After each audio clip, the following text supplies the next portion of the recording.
Hello friends, எப்படி இருக்கீங்க? பார்த்து ரொம்ப நாள் ஆச்சு. நல்லா இருக்கீங்கன்னு நினைக்கிறேன். ஸோ அந்த கான்ட்ரிபியூஷன் மற்ற பிரேக் இவன் இதில் வந்து சில வீடியோஸ்லாம் பழைய வீடியோஸ்லாம் பார்த்துருப்பீங்க. அதுதான் பேசிஸு. இந்த பிரேக் இவன் பாயிண்ட் வந்து இப்போ எடுக்க போகிற சப்ஜெக்ட் வந்து கான்ட்ரிபியூஷன் அனாலிசிஸுடைய ஜஸ்ட் எக்ஸ்டென்ஷன். அதோடைய ஒரு பகுதி தான் இது பிரேக் இவன் பாயிண்ட்டு. ஸோ முக்கியமானது. ஸோ எந்த பிஸ்னஸ் பீப்புளும் அவங்களுக்கு என்ன எதிர்பார்ப்பாங்க? இது ப்ராஃபிட் பண்ணணும். யாருமே வந்து இங்கே சேரிட்டி பண்ணுறதுக்கு வரல. எல்லாருக்கும் பிஸ்னஸ்க்கு ப்ராஃபிட் தான் மோட்டிவ். ஆனால் அந்த ப்ராஃபிட் பண்ணுறதுக்கு ஒரு நமக்கு பெஞ்ச் மார்க் ஒன்று இருக்குது. ஒரு கண்டிஷன், ஒரு ப்ரீ கண்டிஷன் ஒன்று இருக்குது. அந்த ப்ரீ கண்டிஷன் பேர் தான் break even point. Okay, so very important. So எல்லாம் கேட்பாங்க, சார் ப்ராஃபிட் பண்ணா சார், முதல்ல உன்னுடைய பிரேக் ஈவன் பாயிண்ட் என்ன? அதாவது பிரேக் ஈவன் பாயிண்ட் அப்படின்னா அந்த பாயிண்டில், அந்த லெவலில் உன்னுடைய ப்ராஃபிட் கிடையாது, லாஸ் கிடையாது, neutral. Break even point is the point at which there is no profit, no loss. அதுதான் பிரேக் இன் பாயிண்ட். ஸோ அது வந்து எல்லா ப்ராஜெக்ட் ரிப்போர்ட்லையும் நீங்கள் கண்டிப்பாக மென்ஷன் பண்ணியாகணும். எந்த லோன் வாங்கினாலும் சரி, மற்ற இடத்துக்கு ஃப்ரெண்ட்ஸு கேட்டாலும் சரி, பிரேக் இவன் ஆயிடுச்சுன்னா ஃபஸ்ட்டு கேள்வி தான் கேட்பாங்க. புதுசாக நீங்கள் பிஸ்னஸ் ஸ்டார்ட் பண்ணீங்க, பிரேக் இவன் ஆயிடுச்சா அப்படின்னு கேட்பாங்க. ஒன்றும் ஆகலை. ஸோ பிரேக் இவன் அட்டைன் பண்ணுறதுக்கு very important. So break even is a point at which there is no profit or no loss. அதாவது பிரேக் ஈவனா என்ன? பிரேக் ஈவனில் வந்து எல்லா காஸ்ட்டும் ரிகவர்டு. நீங்கள் சேல்ஸ் ப்ரொடியூஸ் பண்ணுவீங்க, ஆனால் அது உங்களுக்கு இந்த 2 காஸ்ட் எல்லாம் ரிகவர் ஆகிடும். அந்த ஸ்டேஜ் தான், அந்த லெவல் தான், அந்த பாயிண்ட் தான் பிரேக் ஈவன் பாயிண்ட் அப்படின்னு பேர். அப்போது உங்களுக்கு வந்து நீங்கள் வந்து கண்டிப்பாக வந்து பிரேக் இன் பாயிண்ட் என்னன்னு கண்டிப்பாக முதல்ல கண்டுபிடிச்சிடணும். எந்த லெவலில் நம்ம வந்தால் ப்ரொடியூஸ் பண்ணால் நமக்கு பிரேக் இன் பாயிண்ட் வந்துடும் அப்படின்னு சொல்லி கண்டிப்பாக நீங்கள் அறியணும். Very important. அதில் தான் நீங்கள் வந்து உங்கள் ஸ்டார்டிங் பாயிண்ட்டு, அதுதான் பெஞ்ச் மார்க்கு. அதுலேருந்து தான் நீங்கள் பிஸ்னஸை ஸ்டார்ட் பண்ணணும். ஸோ பிரேக் இவன் பாயிண்ட் என்ன பார்த்தீங்கன்னாக்கா, பிரேக் இன் பாயிண்டில் என்ன சொன்னேன், அது எல்லா காசும் ரிகவர்டு. ஸோ அப்போ பிரேக் இவன் பாயிண்ட் என்னன்னாக்கா, அந்த பிரேக் இவன் பாயிண்டில் டோட்டல் வருமானம், டோட்டல் சேல்ஸு இதுக்கு டோட்டல் காஸ்ட்டுக்கு சமம். அப்போ தானே பாயிண்ட், ப்ராஃபிட்டும் கிடையாது, லாஸும் கிடையாது. ஸோ எல்லா காஸ்ட்டும் ரிகவர் ஆயிடுச்சுன்னா அப்போ உங்களுக்கு வந்து நியூட்ரல், ப்ராஃபிட்டும் கிடையாது, லாஸும் கிடையாது. So sales revenue, so total revenue என்ன? சேல்ஸு. டோட்டல் காஸ்ட் என்ன? 2 காஸ்ட் ஏற்கனவே சொல்லியிருக்கேன் நான். என்ன காஸ்ட்டு? ஒன்று ஃபிக்ஸட் காஸ்ட்டு, ஒன்று வேரியபிள் காஸ்ட்டு. ஸோ இந்த லெவலில் ரெண்டுமே ஈக்குவலண்ட் ஆச்சுன்னா that is called break even point. So break even point எப்படின்னா, அந்த லெவலில் no profit, no loss situation. அந்த பாயிண்டில் உங்களுக்கு எல்லா காஸ்ட்டும் ரிகவர் ஆயிடுச்சு. ஆனால் இதுக்கு இந்த ப்ராஃபிட், அந்த பிரேக் இவன் பாயிண்ட்டுக்கு மேலே போக போக போக ப்ராஃபிட் கூட. தப்பி தவறி பிரேக் இவன் பாயிண்ட் கீழே வந்துட்டிங்களா லாஸ். ஃபஸ்ட்டு வந்து ஃபிக்ஸட் காஸ்ட் போயிடும், அப்புறம் கொஞ்சம் கொஞ்சமாக வேரியபிள் காஸ்ட்டும் போயிடும். ஸோ அதனால் very important. So break even point வந்து நம்ம என்ன பண்ணோம், எப்படி லோ லெவலில் வச்சா தான் உங்களுக்கு பிரேக் இவன் பாயிண்ட். இப்போ 1000 உறுப்பு, உங்கள் மிஷின் கெப்பாசிட்டி 1000 உருப்படி. அந்த 1000 உருப்படியில் சப்போஸ் பேக்கரி நடத்துறீங்க, ஒரு 1000 சிக்கன் பப் செய்யணும். மொத்தம் உங்கள் கெப்பாசிட்டி, அதுக்கேற்ற மாதிரி ஓவன் இருக்குது. ஒரு அட் டைமில் ஆர்டர் கொடுத்தா நீங்கள் ஒரு அந்த டைம் கேப்புக்குள்ளே, அந்த டைமுக்குள்ளே, ஆர்டர் டைமுக்குள்ளே நீங்கள் 1000 பஃப் எடுப்பீங்கன்னு வச்சுங்க. ஓகே, உங்கள் பக்கத்து கடைக்காரன், பக்கத்து பேக்கரி, அவன் வந்து 200 சிக்கன் பஃப் செஞ்சாலே அவனுக்கு பிரேக் இவன் ஆகிடுது. அப்போ மீதி எவ்வளோ இருக்குது? 800 இல்லையா? 200 எல்லா காசும் ரிகவர்டு, மீதி 800 பஃப். ஓகே, உங்களுக்கு நீங்கள் என்ன பண்ணுறீங்க, நீங்கள் உங்கள் இதில் வந்து சரியானபடி இது மேனேஜ் பண்ண முடியல, எஃபிஷியண்டாக ஆள் இல்லை, ஓவன்லாம் சரியில்லை, அடிக்கடி கரண்ட் கட் ஆகுது போகுது, இது மாதிரிலாம் ஏதோ பிரச்சனை இருக்கும்போது ஜென்ரேட்டர் வைக்கல, ஸோ பவர் சப்ளை இல்லை. அதனால் நீங்கள் வந்து உங்கள் பிரேக் இவன் பாயிண்ட் எப்படி வருதுன்னா 300 வருது. பிரேக் எப்போ வருது? 300. அவனுக்கு 200லேயே பிரேக் இன் பாயிண்ட் வந்துடுது. அதாவது no loss no 200 chicken puff produce பண்ணும்போதே ஆயிடுச்சு, அட்டைன் பண்ணிட்டான் பிரேக் இன் பாயிண்ட். அப்போ அங்கே ப்ராஃபிட்டும் இல்லை, லாஸும் இல்லை. அவனுக்கு எவ்வளோ? அப்போ 800க்கு பண்ணால் 800க்கு ப்ராஃபிட்டு. கரெக்டாக இல்லையா? Yes or no? ஓகே. அதே நான் வந்து 200க்கு பதிலாக 300 பிரேக் இன் பண்ணுறேன், என்னுடைய சில காரியங்கள்லாம் சரியில்லை, பவர் சப்ளை இல்லை, ஓவன் சரியில்லை, கொஞ்சம் இதெல்லாம் பண்ணலாம், அதெல்லாம் பண்ணும்போது எஃபிஷியன்சி இல்லை, லேபர் அவ்வளோ இதுவாக வேலை செய்யலை, சின்சியர் இல்லை, அடிக்கடி பவர் சப்ளை ஆகுது, கட் ஆகுது, நம்ம தொடர்ச்சியாக உற்பத்தி பண்ண முடியல அப்படின்னு நீங்கள் பண்ணும்போது, இப்போ உங்களுக்கு வந்து 300ல் நீங்கள் பிரேக் இன் பண்ணுறீங்கன்னு வச்சுங்களேன், அப்போ உங்களுக்கு எவ்வளோ மீதி மீதி எவ்வளோ நிற்கும்? 700 பஃப் ப்ரொடியூஸ் பண்ணீங்க, 700 பஃப்பில் தான் ப்ராஃபிட்டு. அவனுக்கு எவ்வளோ ப்ராஃபு? 800. யாருக்கு லாபம் அதிகம்? அவனுக்கு. ஏன்னாக்கா என்ன பண்ணுறான், அவன் பிரேக் இவன் பாயிண்ட்டு லோ லெவலில் அட்டைன் பண்ணுறான். நீங்கள் பிரேக் இன் பாயிண்ட் கொஞ்சம் மேலே அப்டைன் பண்ணுறீங்க. அப்போ பிரேக் இன் பாயிண்ட் குறைய குறைய லாபம் கூட. பிரேக் இன் பாயிண்ட் குறைய அது தனியாக நான் ஒரு செஷன் எடுப்பேன். ஸோ இதை தெரிஞ்சுக்கணும். ஸோ பிரேக் இன் பாயிண்ட் ஹையராக இருந்தால் லோயர் ப்ராஃபிட் கம்மி, பிரேக் பாயிண்ட் லோயராக இருந்தால் ப்ராஃபிட்டு கூட. ஓகே, அது ஒரு சைடு. இன்னொன்று வந்து சேல்ஸ் வந்து நீங்கள் பிரேக் இன் பாயிண்ட்டுக்கு மேலே போச்சுன்னா தான் ப்ராஃபிட்டு. சேல்ஸு பை மிஸ்டேக்காக ஒன்றும் சரியில்லை, பிரேக் இன் பாயிண்ட்டுக்கு அச்சீவ் பண்ண முடியல, கீழே தான் போகுதுனாக்கா லாஸ், கண்டிப்பாக லாஸ், கண்டிப்பாக லாஸ்.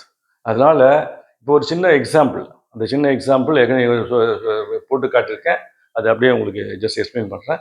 ஒரு பேக்கரி ஒருத்தர் நடத்துகிறாரு, ஒரு பேக்கரி, நல்லா புரிஞ்சுங்க, வெரி இம்பார்ட்டன்ட் சப்ஜெக்ட்டு. சிம்பிளாக உங்களுக்கு எவ்வளோ பண்ண முடியுமோ அப்படி சொல்லி கொடுக்குறேன். ஸோ சிக்கன் பஃப் ஒரு per month, okay, total produce பண்ணுறாரு. அவருக்கு வந்து monthly cost, fixed cost 1000 per month. Fixed cost வச்சுங்க, ரெண்ட்டுன்னு வச்சுங்க, ரெண்ட்டு கூட இருக்கலாம், இது இருக்கலாம், டிப்ரிசியேஷன் இருக்கலாம், அது மாதிரி இது ரேட்ஸ் மற்ற டேக்ஸஸ் அதெல்லாம் மற்ற காரியங்கள் இருக்கலாம். ஃபிக்ஸட் காஸ்ட் என்னன்னு சொல்லி ஃபஸ்ட்டு இதை சொல்லியிருக்கேன். அதே மாதிரி ஃபிக்ஸட் காஸ்ட்டில் இதில் வந்து ரெண்ட்டோ ஏதோ சில ரெண்ட்டுன்னு வச்சிங்களேன், fixed cost 1000 rupees per month. வேறு காஸ்ட் இருக்கும், ரெண்டு ஃபிக்ஸட் காஸ்ட் வேறு கண்டிப்பாக இருக்கும், ஒன்று மட்டும் இருக்காது. எக்ஸாம்பிளுக்காக சொல்கிறேன். ஸோ இதில் வந்து வேரியபிள் காஸ்ட் ஒரு சிக்கன் பஃப் ப்ரொடியூஸ் பண்ணுறதுக்கு வேரியபிள் காஸ்ட் வந்து 6 ரூபா. வேரியபிள் காஸ்ட் எவ்வளோ? 6 ரூபா. Sales price 10. சேல்ஸ் ப்ரைஸ் எவ்வளோ? 10. ஸோ இப்போ இதில் வந்து what is variable cost, what is fixed cost ஏற்கனவே உங்களுக்கு சொல்லியிருக்கேன். ஓகே, எல்லாமே சொல்லியிருக்கேன், எக்ஸ்பிளைன் பண்ணியிருக்கேன். மறுபடியும் நான் எக்ஸ்பிளைன் அவசியம் இல்லை. நீங்கள் ஃபஸ்ட்டு செஷன் செகண்ட் செஷன் பார்த்தனாலே உங்களுக்கு புரிஞ்சிடும். ஸோ இதில் பார்த்தீங்கன்னாக்கா ஒரு சின்ன ஃபார்முலா ஒன்று யூஸ் பண்ணணும். சின்ன ஃபார்முலா. அது என்ன ஃபார்முலா? பிரேக் ஈவன் யூனிட்ஸ் அப்படின்னு போடுறது. யூனிட்ஸில் நம்பர் ஆஃப் உருப்படியில் எவ்வளோ உருப்படியில் கண்டுபிடிச்சிங்கனாக்கா சேல்ஸ் ப்ரைஸை பெருக்கிட்டாங்க, பிரேக் ஈவன் சேல்ஸ் வந்துடும். புரியுதா உங்களுக்கு? ஸோ அதனால் முதல்ல உருப்படி எப்படி பண்ண, உருப்படியில் எவ்வளோ பிரேக் ஈவன் வருது, எத்தனை உருப்படி ப்ரொடியூஸ் பண்ணால், எத்தனை சிக்கன் பஃப் ப்ரொடியூஸ் பண்ணால் நான் பிரேக் இன் ஆகிறேன், எத்தனை சிக்கன் பஃப் ப்ரொடியூஸ் பண்ணால் மொத்த காஸ்ட் ரிகவர் ஆகுது, அதுதான் ஸ்டார்டிங் பாயிண்ட், அதுதான் பெஞ்ச் மார்க், அதுதான் கண்டிஷன்.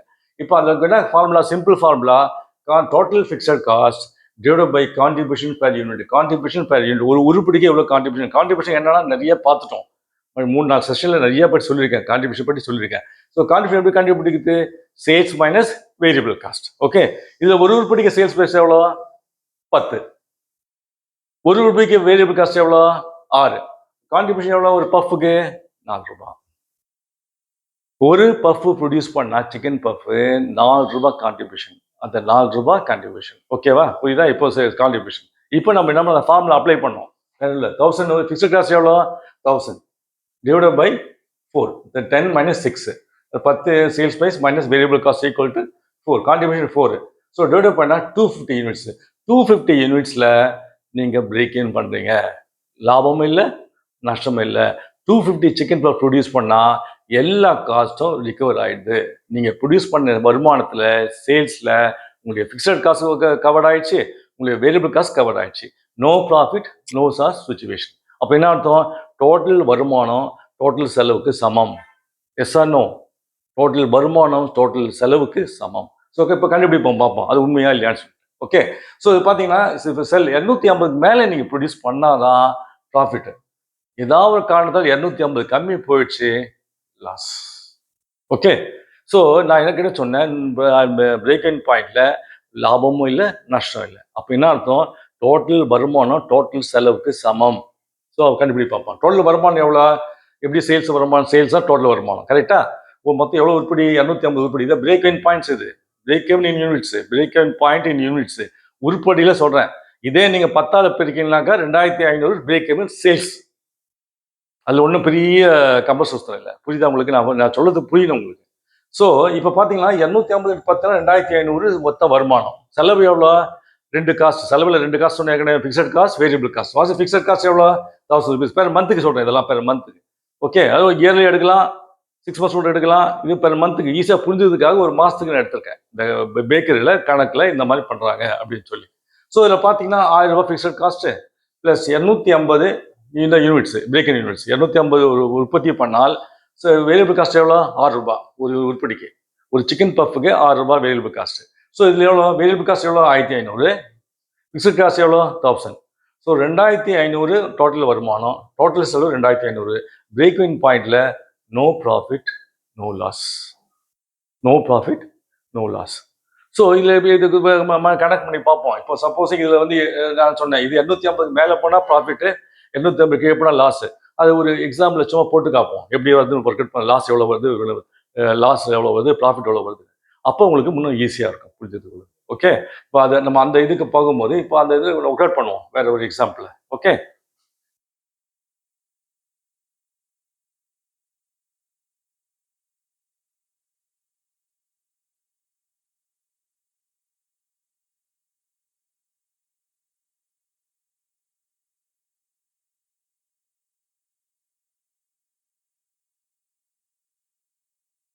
இப்போ பார்த்தீங்கன்னா இப்போ பார்த்தீங்கன்னாக்கா இப்போ வந்து 2 சினாரியோ.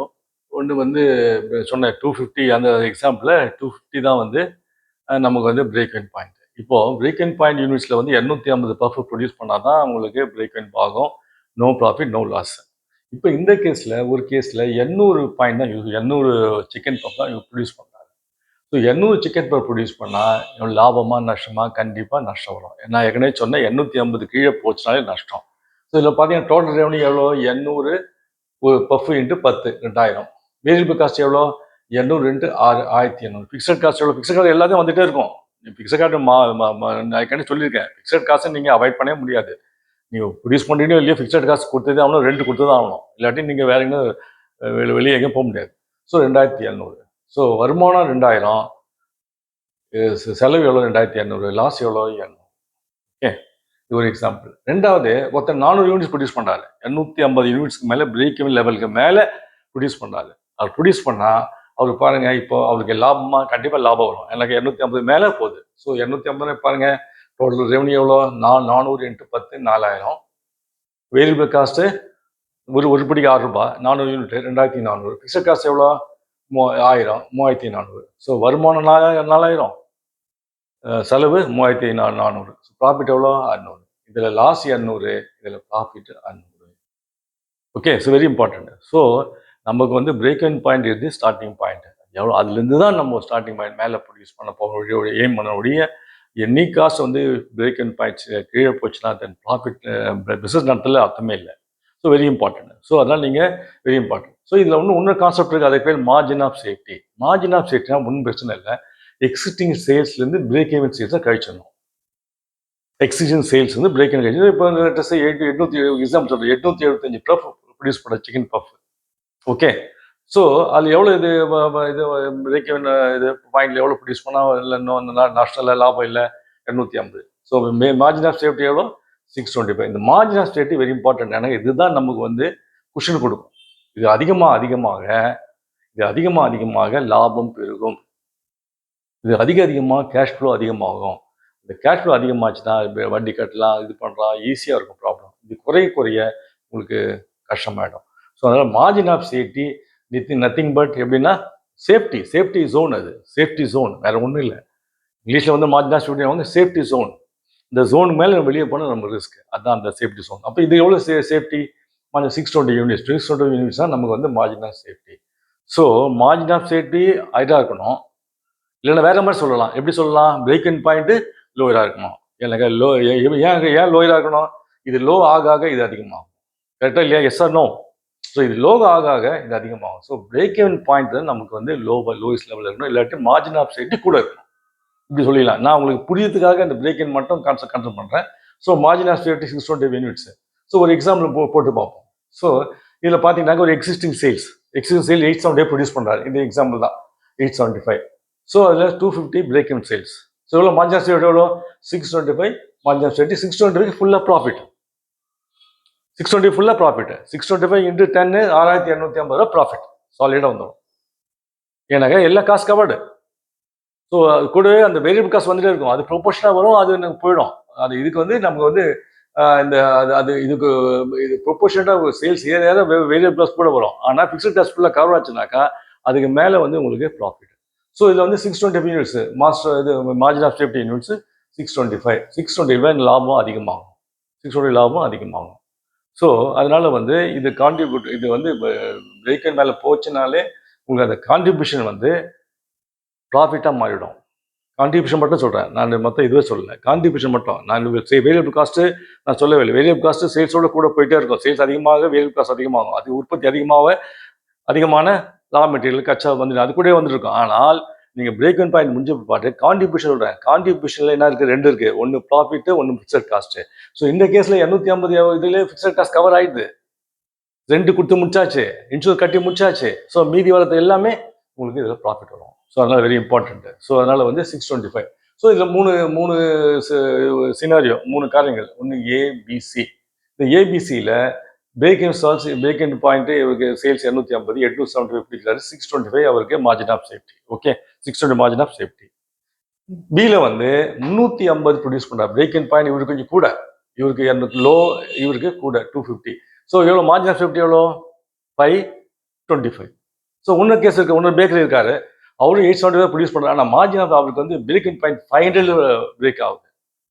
500 500 பஃப் ப்ரொடியூஸ் பண்ணால் தான் பிரேக் இன் பாயிண்ட்டே வரும். இப்போ பார்த்தீங்கன்னா எவ்வளோ அவருக்கு? 375 தான் அவருக்கு. ஸோ 375 சேல்ஸ் கம்மி, ப்ராஃபிட் கம்மி, இதில் கொஞ்சம் ப்ராஃபிட் கூட, இதில் ஹையஸ்ட். ஸோ அதில் என்ன பண்ணோம்? ஏல பார்த்தீங்கன்னா margin of safety 625. So margin of 625 பார்த்தீங்கன்னா லோயஸ்ட் பிஇபி, பிரேக் இன் பாயிண்ட் லோயஸ்ட். அதுதான் மார்ஜின் ஆஃப் சேஃப்டி. எப்படி வேணாலும் வச்சுக்கலாம். லோயஸ்ட் பிபி, லோயஸ்ட் பிரேக் இன் பாயிண்ட் அச்சீவ் பண்ணதான் எய்ம் பண்ணணும். அதாவது larger higher margin of safety aim பண்ணணும். ஸோ இதில் எப்படி சொல்லிக்கலாம்? லோயஸ்ட் இது பிரேக் இன் பாயிண்ட் அது 250லேயே அச்சீவ் ஆயிடுச்சு. ஸோ பியில் பார்த்தீங்கன்னா பிரேக் இன் பாயிண்ட் வந்து 350 பிரேக் இன் பாயிண்ட்டு கூடிடுச்சு, மேலே ஏறிடுச்சு. ஸோ மார்ஜின் ஆஃப் சேஃப்டி கம்மியாகிடும். கரெக்டாக கம்மியாகிடுச்சா? இது ஏன்னா இதுவாகும். மூணாவது சியில் பார்த்தீங்கன்னா 500 தான் பிரேக் இன் பண்ணுறாரு. ஸோ 500 பிரேக் இன் பண்ணும்போது பிரேக் இன் பாயிண்ட் ஹையஸ்ட்டு. அப்போ மார்ஜின் ஆஃப் சேஃப்டி எவ்வளோ? 375. கொஞ்சம் ஏமாந்தா 375 கீழே மேலே போயிடுச்சுனாக்கா இது வந்துடும், லாஸ் வந்துடும். ஸோ மார்ஜின் ஆஃப் சேஃப்டி நமக்கு கூட இருந்துகிட்டே இருக்கணும். ஸோ அதுக்கு பதிலாக எப்படி பண்ணணும்? லோயஸ்ட் பிரேக் இன் பாயிண்ட் லோயஸ்ட் லெவலில் இருக்கணும். இதில் கொஞ்சம் ஹையரு. இதில் ஹையர் ஆக மார்ஜின் ஆஃப் சேஃப்டி கம்மி. இது ரொம்ப ஹையஸ்ட்டு. மார்ஜின் ஆஃப் சேஃப்டி குறைஞ்சிருச்சு. கொஷனே இல்லை, ரொம்ப ரிஸ்க்கு. கொஞ்சம் தாரமாக ஆச்சுனாக்கா டக்குன்னு நஷ்டம் வந்துடும். ஸோ அதனால் நீங்கள் இந்த 3ல் பார்க்கும்போது நம்மளுடைய எய்ம்னா ஒன்று BEP break in point should be lowest, அது margin of safety should be highest. இந்த 2 தான் சிம்பிள் ஃபார்முலா. பிரேக் இன் பாயிண்ட் லோவாக இருக்கணும், எவ்வளோ லோவாக இருக்கணுமோ அவ்வளோ லோவுக்கு. ஸோ அதே மாதிரி மார்ஜின் ஆஃப் சேஃப்டி இப்படி சொல்லலாம், அது எப்படி வேணால் சொல்லலாம். மார்ஜின் ஆஃப் சேஃப்டி மேலே இருக்கணும், ஹையராக இருக்கணும். பிரேக் இன் பாயிண்ட் குறைந்த லெவலில் இருக்கணும். பிரேக் இன் பாயிண்ட் குறைய மார்ஜின் ஆஃப் சேஃப்டி அதிகமாக வந்து சிம்பிள், ரெண்டுமே இன்டர் ரிலேட்டடு. ஸோ அதனால் ஒன்றும் பெரிய அதில் கம்பசூத்திரம் இல்லை. ஸோ அடுத்த செஷனில் வந்து முக்கியமாக இந்த பிரேக் இன் பாயிண்ட்டு லோயர் லெவலில் எப்படி அச்சீவ் பண்ணணும் அப்படின்னு அடுத்த செஷனில் தனியாக கிளாஸ் எடுப்பேன். ஸோ கண்டிப்பாக வாட்ச் வித் மீ கேர்ஃபுல்லி. உங்களுக்கு எல்லாம் புரிஞ்சுருக்குன்னு நினைக்கிறேன். I hope you have understood the thing completely. So till we meet again, friends, all the best. God bless you. Thank you.